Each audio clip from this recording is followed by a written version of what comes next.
তবে আল্লাহর কথা অনুসারে, কোরআনের আয়াত অনুসারে যে ওয়ামান আদা ফাউলা ইকা আসাহাবুন নারী, যারা সুদ নিতে শুরু করেছে তারাই দোজখবাসী। তাহলে এই পৃথিবীতে ৯৫ ভাগেরও বেশি হবে মানুষ সুদ নিয়ে জর্জরিত। একটা বাড়ি করবে, সুদ লাগবে, সুদে টাকা লাগবে। একটা ইন্ডাস্ট্রি করবে, একটা মিল ফ্যাক্টরি করবে, সুদ লাগবে। তাহলে দেখা যায় সকল স্তরের লোকেরাই সুদ নিচ্ছে, দিচ্ছে। আর এর মধ্যে ৫ ভাগ মানুষ তারা সুদ নেয় না, সুদের ধারে কাছেও যায় না। তারা কারা? যারা মূলত বাড়িঘর ছাড়া পাগল ফকির আল্লাহর ধ্যানে পড়ে আছে। বিশেষ করে এরা কিস্তি নেয় না, বিশেষ করে এরা লোন নেয় না।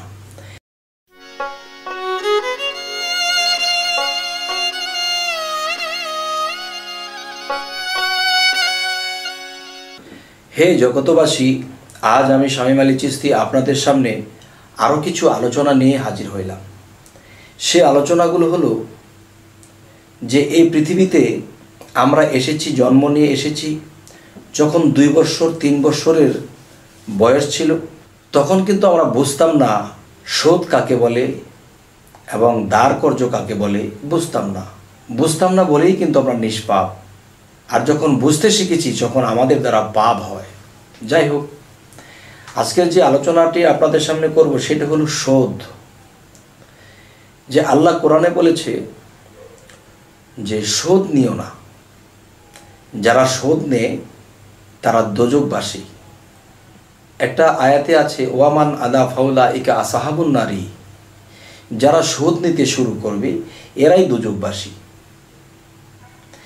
যারা সুদ নিতে শুরু করবে এরাই দোজখবাসী। এই যে কথাটি, এই কথাটা যদি আমি ভালো করে ছাকনা দেই এবং বোঝার চেষ্টা করি এবং রিসার্চ করতে শুরু করি এবং প্রমাণ করতে শুরু করি, তখন যে এই পৃথিবীতে যখন নাড়াচাড়া দেওয়া হবে তখন দেখা যাবে যে ১০০ ভাগের ভিতরে ৯৫ ভাগ মানুষ দোজখবাসী হয়ে যাবে।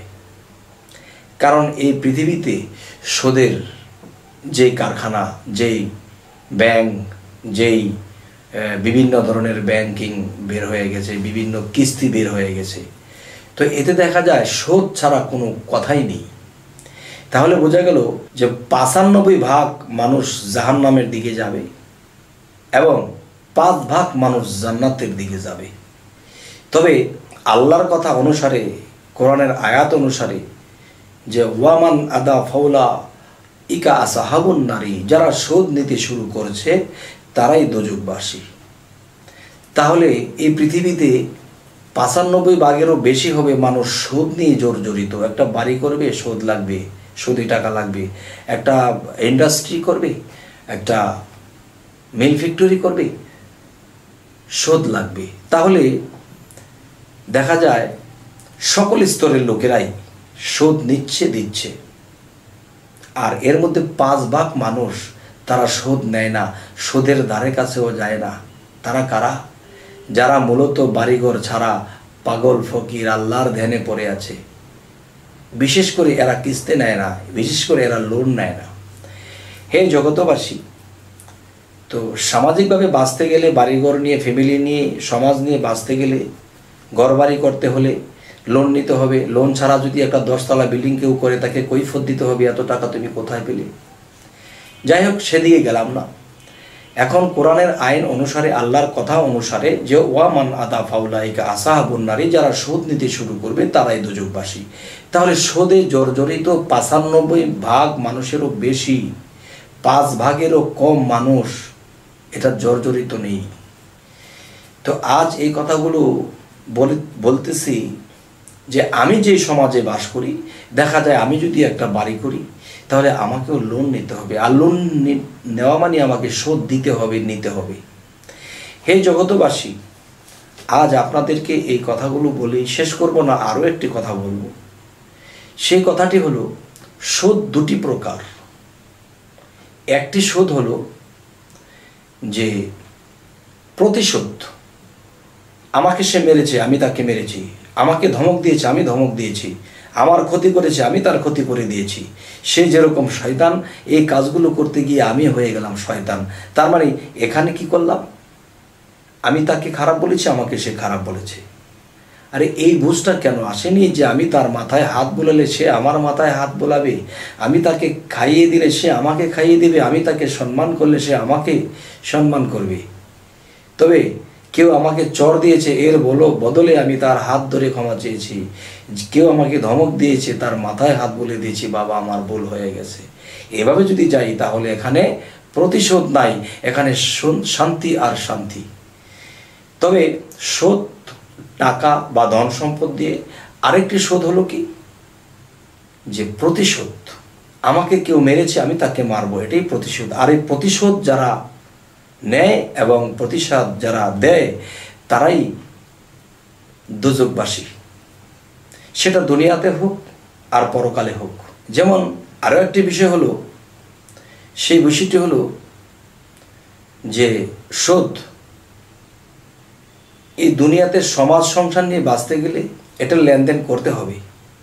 আর এটা লেনদেন করতে গিয়ে কেউ বিপদে পড়ে করেছে, কেউ ইচ্ছাগতভাবে করেনি, আল্লাহ সেটা মাফ করবে। কিন্তু যে আল্লাহ বলেছে ওয়ামান আদা ফাউলা, যারা শোধ নিতে শুরু করবে তারাই দোজখবাসী। যারা প্রতিশোধ নেবে এবং প্রতিশোধ ফিরিয়ে দেবে তারাই একমাত্র দোজখবাসী। আর দোজখ শব্দের অর্থ কি? দোজখ শব্দের অর্থ হলো অশান্তিময় স্থান। তাহলে অশান্তিময় স্থান। আমাকে একজনে বলেছে, তুই আজ আমাকে মেরেছিস, আমি একদিন সুযোগ পেলে আমি তোর মাথাটাও ফাটিয়ে দেব, তোকেও আমি শোধটা নিয়ে নেব। তখন সে হাটে ঘাটে বাজারে যায় আর পিছন দিকে তাকায়, আরে কখন আমাকে আঘাত করে বসে। তার ভিতরে একটা অশান্তি, আতঙ্ক, স্বাধীনতাভাবে হাঁটতে পারে না, পিছন দিয়ে কেউ নাকি আঘাত করলো। তাহলে সে শোধ নেবে বলে সে অশান্তিতে আছে।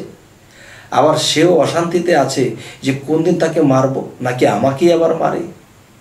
এটাকেই বলা হয়েছে অশান্তি। আর অশান্তিরই আরেক নাম হলো দোজখ। এই জন্য বলা হয়েছে যে যারা শোধ নিতে শুরু করবে তারাই দোজখবাসী। এই জগৎবাসী, জ্ঞানী গুণীদের কাছে আমার এই কথাটি ভক্তির সাথে বলা হলো।